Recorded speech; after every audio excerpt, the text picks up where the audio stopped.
60টি বর্জনীয়র 1 number, বিলম্বে ইফতার করবেন না কখনো। 1 নাম্বার, দেরি করে ইফতার করা নিষিদ্ধ। ইহুদিরা দেরি করে ইফতার করে। লা ইয়াজালুন নাসু আলা খাইরিন মা আজ্জালুল ফিতরা। বিশ্বনবী বলেছেন, এই উম্মত যতদিন আগে আগে ইফতার করবে, এই উম্মতের কপাল থেকে কল্যাণ কেউ ছিনিয়ে নিতে পারবে না। চিল্লায় বলেন ঠিক কি না? আজানের জন্য বসে থাকবেন না, সময় দেখবেন। স্থানীয় সময় যখন সূর্যাস্ত হওয়া মাত্রই বিসমিল্লাহ, খেজুর খেয়ে ফেলবো। পারবেন তো নাকি দেরি করবেন?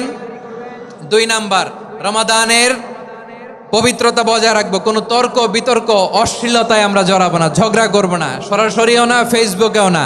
করবেন কেউ গালি দিলে বলবেন ইন্নী ইমরুউন সায়েম, আমি রোজাদার।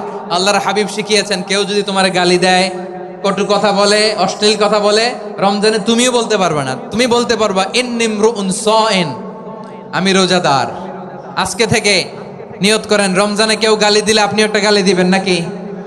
কি বলবেন? রোজাদার, রমজানের পবিত্রতা আমি ভঙ্গ করতে পারবো।